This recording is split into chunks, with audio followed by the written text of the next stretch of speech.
ரெண்டு மாம்பழத்தையும் வச்சு இன்னைக்கு உங்களுக்கு சூப்பரான ஒரு ரெசிபி வந்துட்டு செஞ்சு காட்டுறேன். ரெண்டு ரெசிபி சரியா, ரொம்ப ஈஸி தான். ஃபர்ஸ்ட் வந்துட்டு ஒரு மேங்கோ ஐஸ்கிரீம் தான் பண்ண போறேன். அப்படி இல்லை பாப்சிகல்ஸ்னு கூட சொல்லிக்கலாம் சரியா. ஸோ ஒரு மாம்பழத்தை இந்த மாதிரி கட் பண்ணி எடுத்திருக்கேன், அது உள்ள சேர்த்துப்போம். இதில் ஃப்ரெஷ் க்ரீம் வந்துட்டு ஆட் பண்ணிப்போம். ஒரு பெரிய சைஸ் மாம்பழத்துக்கு ஒரு அரை கப்பு ஃப்ரெஷ் க்ரீம் வந்துட்டு ஆட் பண்ணிக்கலாம். ஓகேவா.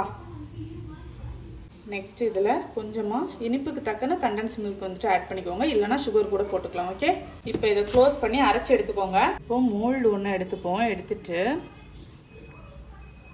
இதை இதில் ஃபில் பண்ண வேண்டியதுதான். ஆக்சுவலாக நான் இன்றைக்கி இதை செய்கிறதுக்கான ரீசனே இந்த மோல்டு தான். இது வாங்கி பல மாதம் ஆச்சு.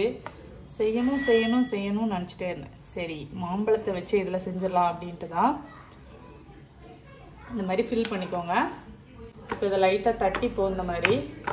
அப்புறம் இதில் பார்த்தீங்கன்னா குச்சி இருக்குல்ல, அது உள்ளே சொருவி வைக்கிறதுக்கு ஸ்பேஸ் கொடுத்துருக்காங்க. ஓகே, அதில் குச்சியை வச்சிடலாம். இந்த மாதிரி வேலையெல்லாம் செய்கிறதுனா அகல்யாவுக்கு அப்படி ஒரு ஆனந்தமாக இருக்கும். அவ்வளோதான். இது அப்படியே ஒரு நைட்டு ஃபுல்லாக ஃப்ரீசரில் விட்டுடலாம். நாளைக்கு காலையில் நான் உங்களுக்கு காட்டுறேன் இது எந்த அளவுக்கு செட் ஆகி வந்திருக்கு அப்படின்ட்டு. மிச்சம் இருந்ததை இன்னொரு மோல்டில் ஊற்றி வச்சு அவ்வளோதான். இதையும் நாளைக்கு காலையில் பார்த்தா போதும். நெக்ஸ்ட் மாம்பழத்தை வச்சு இன்னொரு ரெசிபி தான் வந்துட்டு பார்க்க போகிறோம். இது வந்து ரொம்ப வருஷத்துக்கு முன்னாடி நம்ம சேனலில் நான் வந்துட்டு போட்டிருக்கேன். சரி மாம்பழத்தை பார்த்தோன்னே இன்னைக்கு செய்யலாம் அப்படிங்கிற மாதிரி தோணுச்சு. ஃபஸ்ட்டு நல்ல பெரிய சைஸ் மாம்பழம் ஒன்று எடுத்துக்கோங்க. அதை நல்லா க்ளீன் பண்ணிவிட்டு இதோட மேல் பக்கம் இருக்குல்ல, அதை அந்த மாதிரி நீட்டாக வந்துட்டு கட் பண்ணிக்கோங்க. இதை வந்து தூர போட்டுறாதீங்க சரியா, இதை ஓரமாக வச்சுக்கோங்க. நெக்ஸ்ட் என்ன பண்ணணும்னா இதோட கொட்டையை வந்து மெல்லமாக வெளியில் எடுக்கணும் சரியா. பிச்சிடக்கூடாது, ஓட்டையெல்லாம் போட்டுறக்கூடாது. மெல்லமாக இந்த கொட்டையை வந்து வெளியில் எடுக்கணும். கொஞ்சம் கடினமான டாஸ்க்கு தான், ஆனால் மெல்லமாக எடுத்துருங்க. பல மணி நேரம் போராட்டத்துக்கு பிறகு இந்த கொட்டை வந்து ஒரு வழியாக இந்த மாதிரி வந்துருச்சு.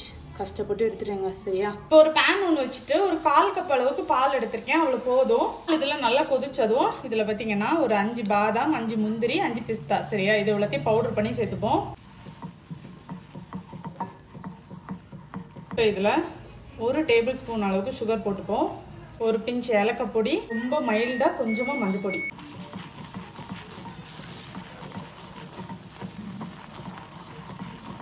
அவ்வளோதான், நம்மளோட குல்ஃபி மிக்ஸ் ரெடி. அப்படியே அடுப்பை ஆஃப் பண்ணிடுங்க. ஒரு 2 மினிட்ஸ் இது வந்துட்டு ஆறட்டும். இது அப்படியே இது உள்ளே ஊற்றிடலாம். அது ஃபில் பண்ணியாச்சு. மேலே கொஞ்சமாக கட் பண்ணேன், ஏன்னா கொஞ்சம் கம்மியாக இருந்தது, அதனால வேற ஒன்றும் இல்லை. ஸோ இதை அப்படியே மேலே க்ளோஸ் பண்ணி இதை அப்படியே ஃப்ரீசரில் வச்சிட வேண்டியதுதான். நாளைக்கு எடுத்து பார்த்தா போதும். மணி இப்போ 6 ஆச்சு. வெளில பார்த்தீங்கன்னா நல்லா மழை பெஞ்சிட்ருக்கு. இப்போ தனிஷை வேறு கூப்பிட போகணும். இந்த மழையில் வண்டி ஓட்டுறது ரொம்ப கஷ்டமாக இருக்கும், ஏன்னா கையெல்லாம் அப்படியே விரைச்சிக்கும். வேறு வழி இல்லை, போய் தான் ஆகணும். இப்போ கொஞ்சம் விரைச்சிருக்கு, பெஞ்சிட்டே தான் இருக்குது. ஆனால் முதல்லைக்கு கொஞ்சம் பரவாயில்ல. இப்போ கிளம்புனா கரெக்டாக இருக்கும். ஃபைனலி இன்னைக்கான பிக்கப்பிங் செஷன் ஓவர். நல்லா நனைஞ்சிட்டோம் நாங்கள்.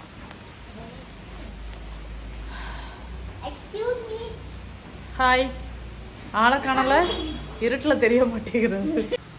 கிளம்பும்போது சரியான மழை, வரும்போது கூட கொஞ்சம் பரவாயில்ல. எப்படா எது நீ பெரிய நைட்டு நீ வேலைக்கு போவல, அப்போ ஃபஸ்ட்டு நான் உங்ககிட்ட என்ன தெரியுமா கேட்பேன், மகனே உனக்கு வந்து மழை வெயில் புயல் பார்க்காம பூரா டிரைவர் வேலை பார்த்துருக்கேன். ஸோ எனக்கு அதுக்கான சம்பளத்தை கரெக்டாக கொடுத்துரு அப்படி கேட்பேன். கொடுப்பியா மாட்டியா? கொஞ்சோடா. ஏன் ஃபுல்லாக தரதுக்கு என்ன? அடப்பாய், ஓ ஒய்ஃபுக்கு கொடுப்பேன் எனக்கு தரமாட்டேன். எவ்வளோ விவரம் பாருங்க. ஒய்ஃபுக்கு கொடுப்பேன் எனக்கு தரமாட்டேன். தருவியா? ஹாஃப் ஹாஃபாவா? சரி, பொழைக்க தெரிஞ்சவன். நம்மளோட இந்த பாப்சிகல்ஸ் பார்த்தீங்கன்னா சூப்பராக செட் ஆயிடுச்சு. ஒரு 4 hours கிட்ட இருக்கும். நல்லாவே செட் ஆயிடுச்சு. செமையாக இருக்குல்ல பார்க்குறதுக்கு. தனீஷ் சூப்பராக இருக்கு. மூஞ்சி அப்புறம் அப்படி இருக்கு, மூஞ்சி அப்படிதானே. Good morning. நேற்றுக்கு நம்ம வச்சோம்ல, அதை நம்ம வந்துட்டு நீங்கள் ஓப்பன் பண்ணி பார்த்துலாம். நல்லா ஃப்ரீஸ் ஆயிடுச்சு சரியா. இதை எடுத்துட்டு பீல் பண்ணி எடுத்தோம்னா சூப்பராக வந்துடும்.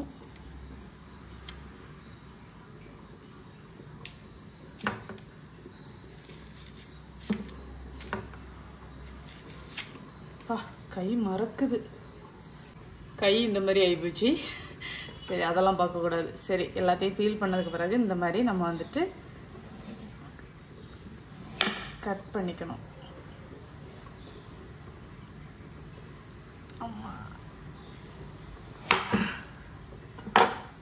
சூப்பராக இருக்குல்ல?